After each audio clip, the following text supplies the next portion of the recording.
नमस्कार मित्रों, इस वीडियो में आपका स्वागत है। जीवन का मूल उद्देश्य क्या है? शिवत्व की प्राप्ति उपनिषद का आदेश है। शिवो भूत्वा शिवम यजेत, शिव बनकर शिव की आराधना करो। प्रश्न उठता है कि हम शिव कैसे बने एवं शिवत्व को प्राप्त कैसे करें।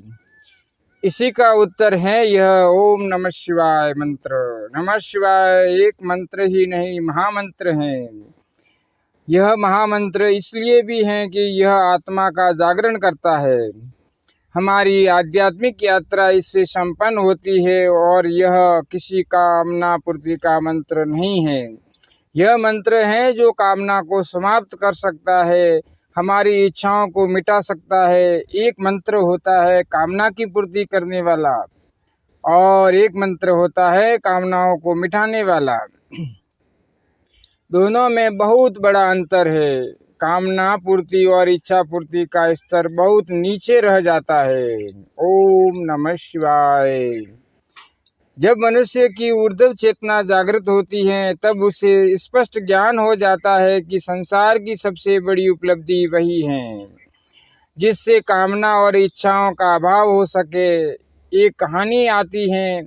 एक अत्यंत गरीब के पास एक साधु आया और वह व्यक्ति गरीब तो था पर था बड़ा संतोषी एवं भगवान पर अटूट विश्वास रखने वाला था। उसकी गरीबी को देखकर साधु ने करुणाद्र होकर उसे कुछ भी मांगने के लिए कहा, लेकिन गरीब व्यक्ति ने कुछ भी नहीं मांगा। तो साधु बोला कि मैं किसी को देने की सोच लेता हूँ, उसे पूरा करना मेरा कर्तव्य समझता हूँ, अतः मैं तुझे पारस दे देता हूँ जिससे तुम अपनी गरीबी को दूर कर सकोगे। तब उस व्यक्ति ने निवेदन किया, हे महाराज, मुझे इस संसारिक सुखों की चाहना नहीं है। मुझे तो वह चाहिए जिसे पाकर आपने पारस को ठुकराया है। जो पारस से भी ज़्यादा कीमती है वह मुझे दो।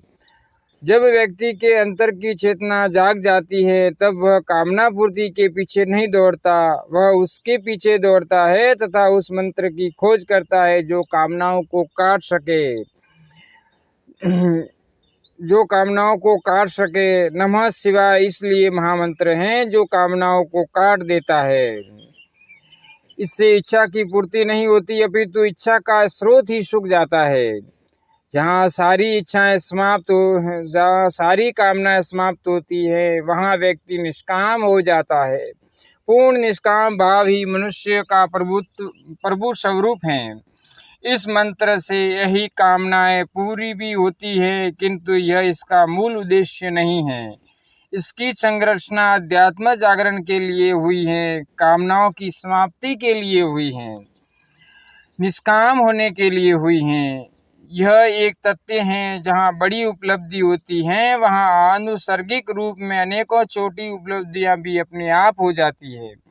छोटी उपलब्धि में बड़ी उपलब्धि नहीं होती, किंतु बड़ी उपलब्धि में छोटी उपलब्धि सहज में हो जाती है। कोई व्यक्ति लक्ष्मी के मंत्र की आराधना करता है तो उससे धन बढ़ेगा, सरस्वती के मंत्र की आराधना से ज्ञान बढ़ेगा, किंतु अध्यात्म का जागरण या आत्मा का उन्नयन नहीं होगा, क्योंकि छोटी उपलब्धि के साथ बड़ी उपलब्धि नहीं मिलती। जो व्यक्ति बड़ी उपलब्धि के लिए चलता है रास्ते में उसे छोटी छोटी अनेक उपलब्धियां प्राप्त हो जाती हैं। यह एक महामंत्र इसलिए भी है कि इसके साथ कोई मांग जुड़ी हुई नहीं है। इसके साथ केवल जुड़ा है आत्मा का जागरण, चैतन्य का जागरण, आत्मा के स्वरूप का उच्चाटन और आत्मा के आवरणों का विलय।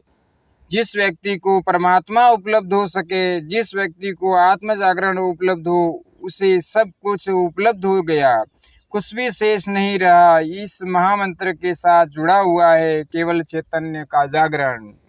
सोया हुआ चैतन्य जाग जाए, सोया हुआ प्रभु जो हमारे भीतर वह है बैठा है वह जाग जाए, अपना परमात्मा जाग जाए। जहाँ इतनी बड़ी स्थिति होती है वहाँ सचमुच यह मंत्र महामंत्र बन जाता है। मंत्र क्या है? मंत्र शब्दात्मक होता है, उसमें अचिंत्य शक्ति होती है। हमारा सारा जगत शब्दमय है, शब्द को ब्रह्मा माना गया है। मन के 3 कार्य हैं, स्मृति, कल्पना और चिंतन। मन प्रतीत की स्मृति करता है, भविष्य की कल्पना करता है और वर्तमान का चिंतन करता है। किंतु शब्द के बिना न स्मृति होती है, न कल्पना होती है और न चिंतन होता है। सारी स्मृतियाँ, सारी कल्पनाएं और सारे चिंतन शब्द के माध्यम से चलते हैं। ओम नमः शिवाय। हम किसी की स्मृति करते हैं तब तत्काल शब्द की एक आकृति बन जाती है। उस आकृति के आधार पर हम स्मृत वस्तु को जान लेते हैं। इसी तरह कल्पना एवं चिंतन में भी शब्द का बिंब ही सहायक होता है। यदि मन को शब्द का सहारा न मिले, यदि मन को शब्द की बैसाखी न मिले तो मन चंचल हो नहीं सकता। मन की चंचलता वास्तव में ध्वनि की, शब्द की या भाषा की चंचलता है। मन को निर्विकल्प बनाने के लिए शब्द की साधना बहुत जरूरी है। स्थूल रूप से शब्द 2 प्रकार का होता है, जलप और अंतजलप।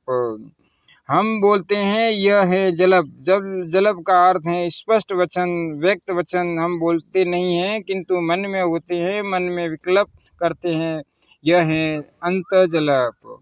और अंत मन में चिंतन करने से अंतरात्मा के कुछ संस्कार मिट जाते हैं, अंतरात्मा के ऊपर लगे हुए कुछ संस्कार मिट जाते हैं और चैतन्यता प्राप्त होती है। ओम नमः शिवाय।